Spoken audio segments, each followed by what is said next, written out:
இன்னைக்கான வீடியோக்குள்ள போறதுக்கு முன்னாடி நம்ம இதே டாபிக்ல பார்ட் 1 மற்றும் பார்ட் 2 வீடியோ கொடுத்துருக்கோம்.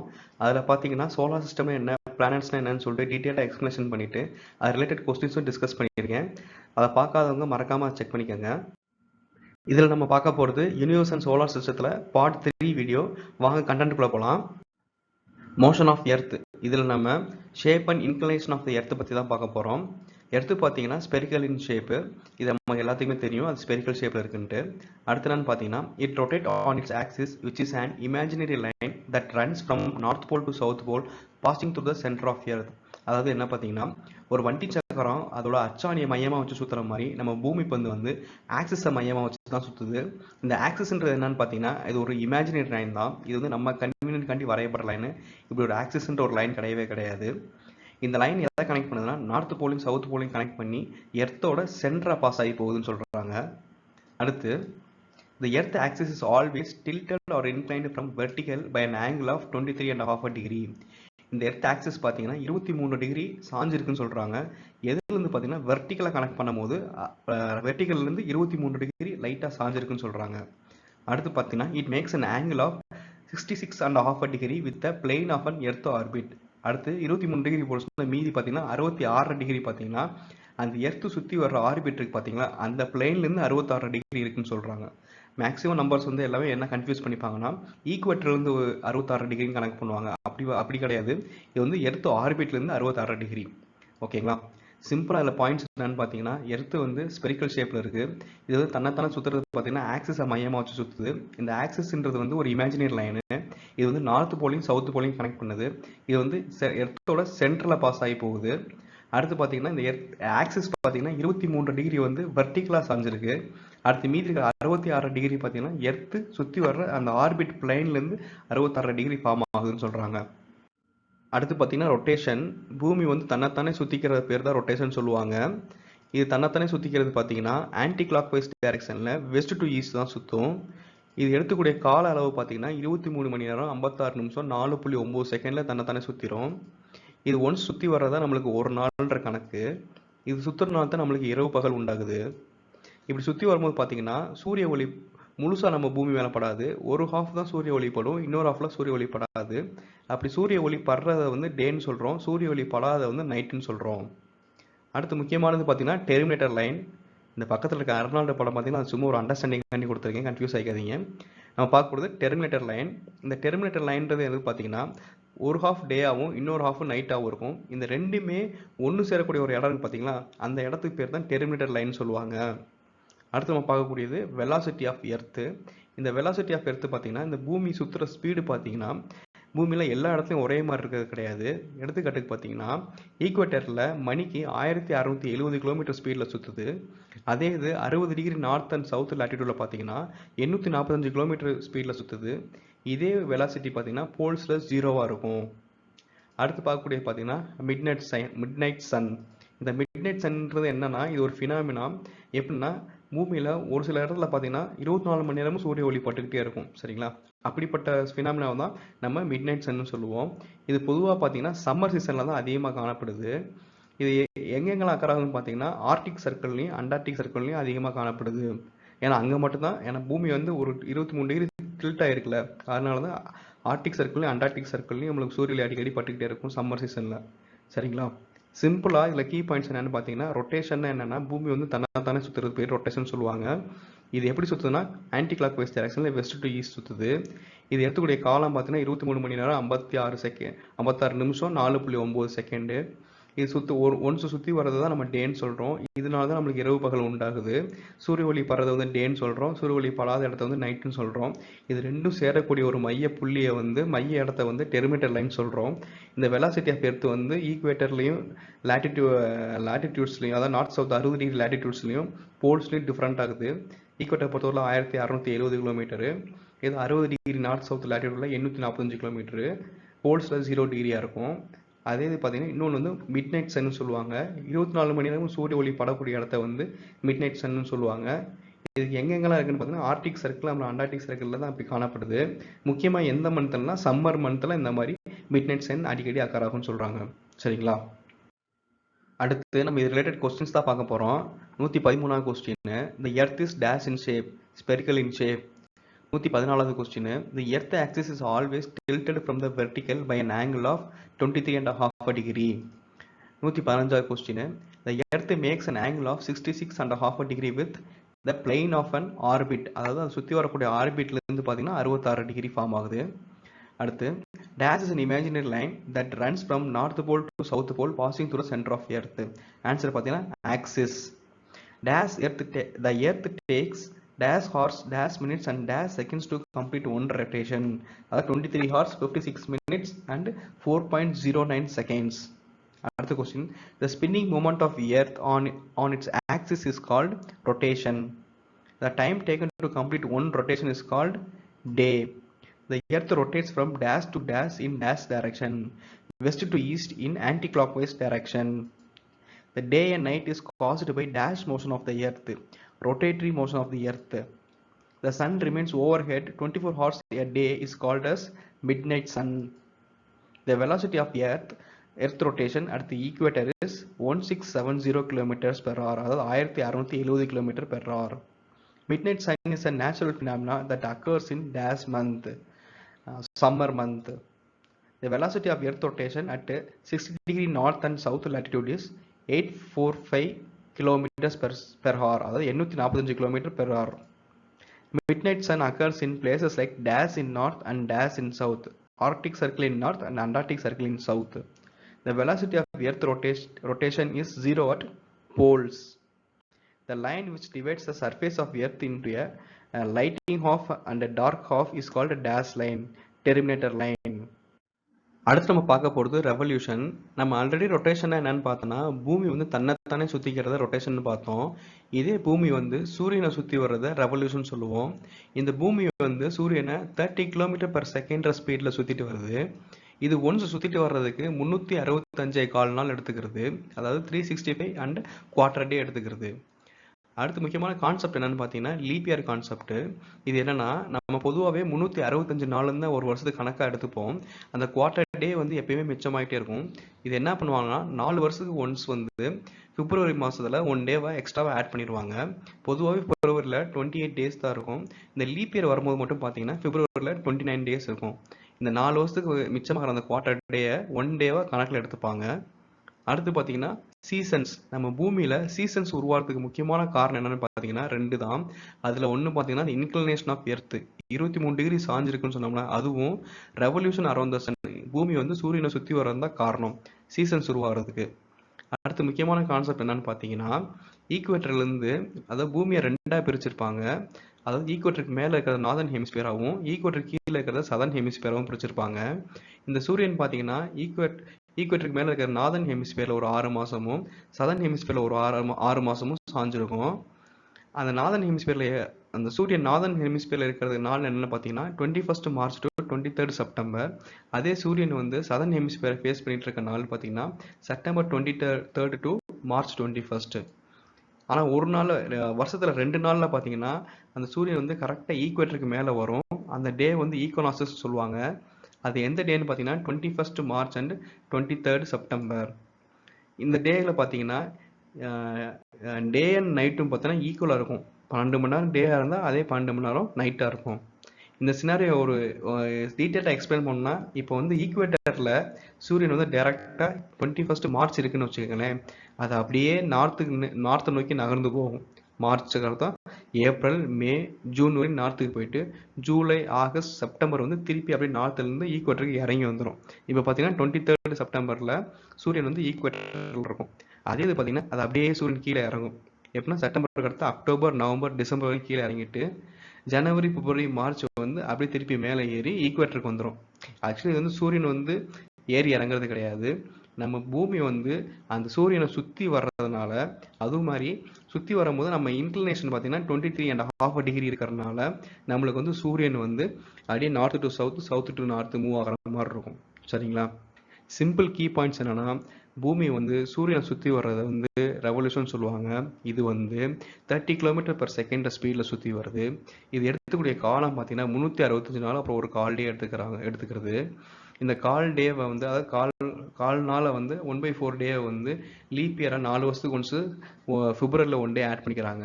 அப்புறம் டிஃப்ரெண்ட் சீசன்ஸ் உருவாகுது பூமியில். அதுக்கு முக்கியமான காரணம் பார்த்தா இன்க்ளினேஷன் ஆஃப் எர்த்தும் ரெவல்யூஷன் அரௌண்ட் த சன்னு தான். அடுத்து பார்த்தீங்கன்னா நார்தன் ஹெமிஸ்பியரில் சன் வந்து ஒரு 6 மாதம் இருக்கும். அது டேட்டு பார்த்தீங்கன்னா 21 மார்ச் டு 23 செப்டம்பர். அதே சதர்ன் ஹெமிஸ்பியரில் ஒரு 6 மாதம் இருக்கும். அந்த டேட் பார்த்தீங்கன்னா செப்டம்பர் 23 டு மார்ச் 21. சரிங்களா? வருஷத்தில் 2 நாள் வந்து சூரிய ஒளி ஈக்குவேட்டருக்கு நேராக படும். அது எந்த நாள்னா மார்ச் 21 செப்டம்பர் 23. அது என்னன்னு சொல்லுவாங்கன்னா ஈக்குனாக்ஸ்ன்னு சொல்லுவாங்க. ஈக்குனாக்சஸ்னால் என்னன்னு பார்த்தீங்கன்னா இரவும் பகலும் சரிசமமாக இருக்கும். 12 மணி நேரம் இரவு இருந்தால் 12 மணி நேரம் பகல் இருக்கும். சரிங்களா? இந்த சூரியன் வந்து நார்த்து டு சவுத்து மூவ் ஆகிற மாதிரி இருக்கும். இதுக்கு காரணம் என்னன்னு பார்த்தீங்கன்னா பூமி வந்து சூரியனை சுற்றி வருது. சரிங்களா? அதுதான் காரணம். அடுத்து நம்ம பார்க்க போகிறது அப்பீலியன் பெரிலியன். அப்பீலியன் என்னன்னு பார்த்தீங்கன்னா பூமி வந்து சூரியன்லேருந்து மிக தொலைவில் இருக்கிறது வந்து அப்பீலியன் சொல்லுவாங்க. அதே பூமி வந்து சூரியனுக்கு நெருக்கமாக இருந்தால் பெரிலியன் சொல்லுவாங்க. அடுத்து பார்க்க போகிறது சம்மர் சலிஸ்ட். சம்மர் சலிஸ்ட்னா என்னன்னு பார்த்தீங்கன்னா சூரியன் வந்து டிராபிக் ஆஃப் கேன்சருக்கு மேலே நேராக இருக்கிறத வந்து சம்மர் சலிஸ்ட்னு சொல்லுவாங்க. அது என்னைக்குன்னு பார்த்தீங்கன்னா ஜூன் 21. இந்த அன்னைக்கு பார்த்தீங்கன்னா நார்தன் ஹெமிஸ்பியரில் லாங்கஸ்ட் டேவாகவும் சதர்ன் ஹெமிஸ்பியரில் லாங்கஸ்ட் நைட்டாகவும் இருக்கும். அடுத்து பார்த்தீங்கன்னா வின்டர் சலிஸ்ட். வின்டர் சலிஸ்ட்னா என்னன்னு பார்த்தீங்கன்னா டிராபிக் ஆஃப் கேப்ரிகான் மேலே சூரிய ஒளி டைரக்டாக படுறது. அதாவது சூரியன் வந்து டிராபிக் ஆஃப் கேப்ரிகானுக்கு மேலே நேராக இருக்கும். அது என்னைக்குன்னு பார்த்தீங்கன்னா டிசம்பர் 22. இந்த அன்னைக்கு பார்த்தீங்கன்னா சதர்ன் ஹெமிஸ்பியரில் லாங்கஸ்ட் டேவாகவும் நார்தர்ன் ஹெமிஸ்பியரில் லாங்கஸ்ட் நைட்டாகவும் இருக்கும். சரிங்களா?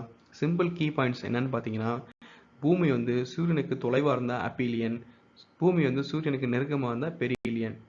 அடுத்து சம்மர் சாலிஸ்டர்னா டிராபிக் ஆஃப் கேன்சருக்கு நேராக சூரியன் இருக்கும். அது டேட் பார்த்தீங்கன்னா ஜூன் 21. அன்னைக்கு பார்த்தீங்கன்னா நார்தன் ஹெமிஸ்பியரில் லாங்கஸ்ட் டேவாகவும் சதர்ன் ஹெமிஸ்பியரில் லாங்கஸ்ட் நைட்டாகவும் இருக்கும். அடுத்து பார்த்தீங்கன்னா வின்டர் சாலிஸ்டர். வின்டர் சாலிஸ்டர் என்னன்னு பார்த்தீங்கன்னா டாபிக் ஆஃப் கேப்ரிகானுக்கு மேலே சூரியன் இருக்கும். அது என்னைக்குன்னு பார்த்தீங்கன்னா டிசம்பர் 22. அந்த அன்னைக்கு சதர்ன் ஹெமிஸ்பியரில் லாங்கஸ்ட் டேவாகவும் நார்தன் ஹெமிஸ்பியரில் லாங்கஸ்ட் நைட்டாகவும் இருக்கும். சரிங்களா? அடுத்து நம்ம பார்க்க போகிறது எர்த் ரெவல்யூஷன் ரிலேட்டட் கொஸ்டின்ஸ் தான் பார்க்க போகிறோம். 129th question. The movement of Earth around the Sun on its elliptical path is called as revolution. Earth revolves around the Sun at a speed of 30 km per second. Earth takes dash days for it to complete one revolution. 365 1/4 days. The month of February has dash days in a leap year. Leap இயரில் பார்த்தீங்கன்னா 29 days இருக்கும். மற்ற இயர்ஸில் பார்த்தீங்கன்னா 28 days இருக்கும். அந்த பூமி சுற்றி வர்றதுக்கு 365 கால் நாள் ஆகுதுல, அந்த கால் நாளை வந்து 4 வருஷத்துக்கு ஒன்ஸ் கால்குலேட் பண்ணி லீப் இயரில் ஒன் டேவாக சேர்த்துருவாங்க பிப்ரவரியில். சரிங்களா? Dash and dash causes a different seasons, inclination of earth and revolution of earth around the sun. The northern hemisphere of Earth is inclined towards the sun from dash to dash date. 21st March to 23rd September. அதாவது 21st March equator இருக்கும். March, April, மே, June, July, August, September இது ஃபுல்லாகவே northern ஹெமிஸ்பியரில் தான் Sun move ஆகிட்டு இருக்கும். அடுத்து southern hemisphere of earth is incline towards the sun from dash to dash date. அது அப்படி ரிவர்ஸில் 23rd September to 21st March. செப்டம்பரில் ஈக்குவேட்டரில் இருக்கும். அடுத்து செப்டம்பர்லேருந்து அக்டோபர், நவம்பர், டிசம்பர், ஜான்வரி, பிப்ரவரி, மார்ச் அது வரையுமே உங்களுக்கு சதர்ன் ஹெமிஸ்பியர் அரௌண்ட் வச்சு ஈக்குவேட்டருக்கு திருப்பி வந்துடும். The northern hemisphere is incline towards the sun for dash month 6 months. அதே தான் சதர்ன் ஹெமிஸ்பியர்லையும் 6 months இருக்கும். Dash gives impression that the sun is continuously moving north and south of the equator. இது எதனால changing position of earth on orbit. அதாவது பூமி வந்து கண்டினியூஸாக சூரியனை சுற்றி வர்றதுனாலையும் தன்னைத்தானே சுற்றிக்கிறதுனாலையும் நம்ம பூமியில் வந்து பார்க்கும்போது சன் வந்து நார்த் டு சவுத் மூவ் ஆகிற மாதிரி நம்மளுக்கு இம்ப்ரெஷன் கொடுக்குது. The day and night are equal throughout the earth is called as equinoxes. Earth faces the sun directly is called as equinoxes. The equator faces the sun directly on dash and dash date. நம்ம already பார்த்துட்டு தான் 21st மார்ச்லையும் 23rd செப்டம்பரும் இந்த 2 நாளில் தான் ஈக்குவேட்டருக்கு நேராக வரும் சூரியன். அடுத்து earth closest position to the sun is called as aphelion. Earth closest position is called perihelion. அதே மாதிரி ஃபார்தஸ்ட் டிஸ்டன்ஸ் தான் அப்பீலியன். On which date the Tropic of Cancer faces the sun? Tropic of Cancer நேராக எப்போ Sun வரும்னா 21st June அன்னைக்கு. On which date, அதாவது on dash date the Tropic of Cancer faces the sun. Tropic of Cancer மேலே எப்போ சூரியன் வரும்னா 22nd December. Longest day in northern hemisphere is associated with summer solstice. அதே மாதிரி longest day in southern hemisphere is associated with winter solstice. அதாவது longest day northern hemisphere இருந்தால் அது summer solstice, longest day southern hemisphere இருந்தால் அது winter solstice. அதே மாதிரி longest நைட்டை பொறுத்தவரையில் லாங்கஸ்ட் நைட்டு சதர்ன் ஹெமிஸ்பியரில் இருந்தால் அது சம்மர் சலிஸ்ட்டு, அதே இது லாங்கஸ்ட் நைட்டு நார்தன் ஹெமிஸ்பியரில் இருந்தால் அது வின்டர் சாலிஸ்ட். சரிங்களா? அடுத்து நம்ம பார்க்க போகிறது ஸ்பியர்ஸ் ஆஃப் எர்த். இந்த எர்த்தை பார்த்தீங்கன்னா 3 ஸ்பியராக பிரிக்கிறாங்க. அது என்னென்னா லித்தோஸ்பியர், ஹைட்ரோஸ்பியர், அட்மாஸ்பியர். இதுதான் 3 மேஜர் காம்பனன்ட்ஸ் ஆஃப் எர்த்துன்னு சொல்கிறாங்க. இதுக்கு இன்னொரு பேர் இருக்குது, ரிலிம்ஸ் ஆஃப் எர்த்துன்னு சொல்லி இது சொல்லுவாங்க. இந்த ரிலிம்ஸ்னா என்ன அர்த்தம்னு பார்த்தீங்கன்னா சாம்ராஜ்யம்னு அர்த்தம். இந்த எர்த்தோ சாம்ராஜ்யமாக வழங்குறது எதுன்னு பார்த்தீங்கன்னா லித்தோஸ்பியர், ஹைட்ரோஸ்பியர், அட்மாஸ்பியர் தான். The 3 components along with the suitable climate make the life on earth. இது என்ன சொல்றாங்கன்னா இந்த மூணு ஸ்பியர்லையுமே அதுக்கேற்ற கிளைமேட், அதுக்கேற்ற மாதிரி சீதோஷ்ணம் எல்லாம் இருந்துச்சுன்னா அங்கே உயிர் பரிணமிக்கும்னு சொல்றாங்க, அங்கே உயிர் ஜெனிக்கும்னு சொல்றாங்க. அடுத்து all living things exist in a narrow zone called biosphere. இந்த எர்த்துன்றது பார்த்தீங்கன்னா லித்தோஸ்பியர், ஹைட்ரோஸ்பியர், அட்மாஸ்பியர், இது 3 சேர்ந்தது தான் இந்த எர்த்து. இந்த எர்த்தில் எல்லா உயிரினங்களும் ஒன்றுக்கு ஒன்று கூடி வாழ்றது பேர் என்ன சொல்றாங்கன்னா பயோஸ்பியர்னு சொல்றாங்க. அடுத்து நம்ம பார்க்க போகிறது லித்தோஸ்பியர். லித்தோஸ்பியர் என்னன்னு பார்த்தீங்கன்னா the lithosphere is a land on which we live. நம்ம வாழக்கூடிய இந்த பூமியில் வாழக்கூடிய இந்த மேற்பரப்பை தான் லித்தோஸ்பியர்னு சொல்லுவாங்க. இந்த லித்தோஸ்பியர் என்ன வேர்டுன்னு பார்த்தீங்கன்னா லித்தோனா அது ஒரு கிரீக் வேர்டு. அதுக்கு அர்த்தம் பார்த்தீங்கன்னா ராக்கின்னு சொல்லிட்டு அர்த்தம். It is a solid outer layer of the earth consisting of soil and rock. நம்மளுக்கே தெரியும் அந்த பூமி மேற்பரப்பில் ஃபுல்லாகவே ராக் அண்ட் சாயிலாக தான் இருக்குது. அதனால தான் இந்த கிரீக் வேர்டு வந்து ராக்கின்ற லித்தோஸ்பியருக்கு வச்சுருக்காங்க. அடுத்து நம்ம பார்க்க போகிறது ஹைட்ரோஸ்பியர். இந்த ஹைட்ரோஸ்பியரில் ஹைட்ரோன்றது பார்த்தீங்கன்னா கிரீக் வார்த்தை, அதுக்கு வாட்டர்னு அர்த்தம். இந்த ஹைட்ரோஸ்பியர்ன்ற எதெல்லாம் உள்ளடக்கியதுன்னு பார்த்தீங்கன்னா water bodies such as ocean, seas, rivers, lakes, ice caps and mountains and water vapour in atmosphere. இந்த நிலத்தில் இருக்கக்கூடிய வாட்டர் பாடிஸ் ஹைட்ரோஸ்பியர்னு சொல்லுவோம். அது மட்டும் இல்லாமல் மவுண்டன்ஸ் இருக்கக்கூடிய இந்த ஐஸ் பனிப்பாறைகளையும் ஹைட்ரோஸ்பியர் தான் சேர்ப்போம். அது மட்டும் இல்லாமல் அட்மாஸ்பியரில் இருக்கக்கூடிய வாட்டர் வேப்பருமே இந்த ஹைட்ரோஸ்பியரில் தான் சேரும். அடுத்து நம்ம பார்க்க போகிறது அட்மாஸ்பியர். அட்மாஸ்பியரில் இந்த அட்மாஸ்ன்றது வந்து கிரீக் வார்த்தை, அதுக்கு என்ன அர்த்தம்னா ஏர்னு அர்த்தம். இது என்னன்னு சொல்றாங்கன்னா atmosphere is the envelope of air that surrounds the earth. அந்த அட்மாஸ்பியர் என்ன சொல்றாங்கன்னா என்வலப் ஆஃப் ஏர்னு சொல்றாங்க. எக்ஸாம்பிள் பார்த்தீங்கன்னா ஒரு லெட்டர் கவர் இருக்குன்னு பார்த்தீங்கன்னா அந்த லெட்டர் கவருக்குள்ள லெட்டர் வைக்கிறோம். அந்த லெட்டர் தான் அந்த பூமினா அதை சுற்றி இருக்க அந்த கவர் தான் இந்த அட்மாஸ்பியர்னு சொல்றாங்க. அடுத்து பார்த்தீங்கன்னா அட்மாஸ்பியரில் மேஜராக இருக்கக்கூடிய கேஸஸ் பார்த்தீங்கன்னா நைட்ரஜன், ஆக்சிஜன். நைட்ரஜன் பார்த்தீங்கன்னா 78%, ஆக்சிஜன் 21% இருக்குது.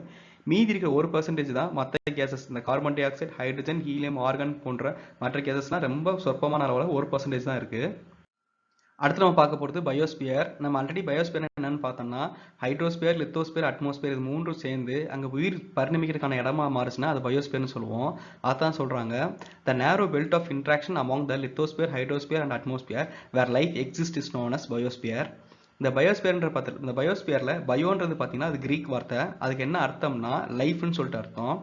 It consists of distinct zones. Each zone has its own climate, plant and animals. These zones are known as ecosystem. இந்த எக்கோசிஸ்டம் என்னன்னு சொல்றாங்கன்னா அந்தந்த ஒவ்வொரு இடத்துலையும் பார்த்தீங்கன்னா ஒவ்வொரு சீதோஷ்ண நிலை இருக்கும். அதுக்கேற்ற மாதிரி அங்கே வாழ்கிற உயிரினங்களும் அங்கே வாழ்கிற செடி கொடிகளும் மாறும். இதைத்தான் எக்கோசிஸ்டம்னு சொல்லுவாங்க. இப்போ இந்தியாவில் பார்த்தா ஒரு சீதோஷ்ண நிலை இருக்கும், அதேமாதிரி அமெரிக்காவில் பார்த்தா வேற ஒரு சீதோஷ்ண நிலை இருக்கும். அந்தந்த கிளைமேட்டுக்கு ஏற்ற மாதிரி அங்கே வாழ்கிற அனிமல்ஸும் பிளான்ட்ஸும் வேறுபடும். இதைத்தான் எக்கோசிஸ்டம்னு சொல்கிறாங்க. இது எக்ஸாம்பிள் பார்த்தா நிறையா எக்கோசிஸ்டம் இருக்கும். Pond ecosystem, lake ecosystem, ocean எக்கோசிஸ்டம்னு சொல்லிட்டு நிறையா இருக்கும். ஏன்னா பாண்டில் வாழ்கிற மீன் வேற, கடலில் வாழ்கிற மீன் வேற. இது எதனாலனா அங்கே இருக்கிற தண்ணியோட தன்மை, வெப்பநிலையோட தன்மையை பொறுத்து அங்கே வாழ்கிற உயிரினங்களும் செடி கொடிகளும் மாறும். அடுத்து பார்க்க போகிறது பார்த்தீங்கன்னா gulf of Mannar bio reserve. இது என்னன்னு பார்த்தீங்கன்னா முக்கியமான பயோ ரிசர்வ் ஏரியா. இது எங்கே இருக்குன்னு பார்த்தீங்கன்னா இந்தியன் ஓஷன் இருக்குது. இது மொத்தமாக 1500 ஸ்கொயர் கிலோமீட்டர்ஸ் கவர் பண்ணுதுன்னு சொல்கிறாங்க. இது வந்து எக்ஸ்ட்ரா ஒரு கீ பாயிண்ட்டு. அடுத்து நம்ம பார்க்க போகிறது spheres of earth related questions தான் பார்க்க போகிறோம். 149th question, sphere of earth consist of dash major components. 3 major components. Dash are called as limbs of the earth. இந்த major components biosphere, lithosphere, hydrosphere இதுதான் limbs of earthன்னு சொல்கிறோம். The 3 components along with the dash make the life possible on earth. Along with the suitable climate makes a life possible on earth. All living things exist in a narrow zone called as biosphere. The word lithosphere is derived from the dash word, Greek word. The Greek word lithos means rocky. The land on which we live is called as lithosphere. Dash is a solid outer layer of the earth covering of rock and soil. Answer lithosphere. The hydrosphere consists of water bodies and dash in the atmosphere. நம்ம பூமியில் இருக்க water bodies ஹைட்ரோஸ்பியரில் சேரும். அது தவிர்த்து பார்த்தீங்கன்னா atmosphere இருக்க water வேப்பருமே ஹைட்ரோஸ்பியரில் தான் சேரும். The word hydro means water in a dash word. Answer பார்த்தீங்கன்னா Greek word. The word atmo means dash in Greek. Air in Greek. அட்மோக்கு அர்த்தம் பார்த்தீங்கன்னா air. Dash is an envelope of air that surrounds the earth. Answer பார்த்தீங்கன்னா atmosphere. The major gases of atmosphere are nitrogen and oxygen. The atmosphere consists of dash percentage of nitrogen, 78% of nitrogen. The atmosphere consists of dash percentage of oxygen, 21% of oxygen. The narrow belt of interaction among the lithosphere, hydrosphere and atmosphere where life exists is known as biosphere. Bio means dash in Greek. Answer life in Greek. அதுக்கு லைஃப்னு அர்த்தம். Distinct zones in biosphere has its own climate, plant and animal life is also known as ecosystem. Gulf of Mannar Bioreserve is in dash ocean, Indian Ocean. Indian Ocean தான் அது இருக்கு. Area of Gulf of Mannar Bioreserve is 1500 square kilometer.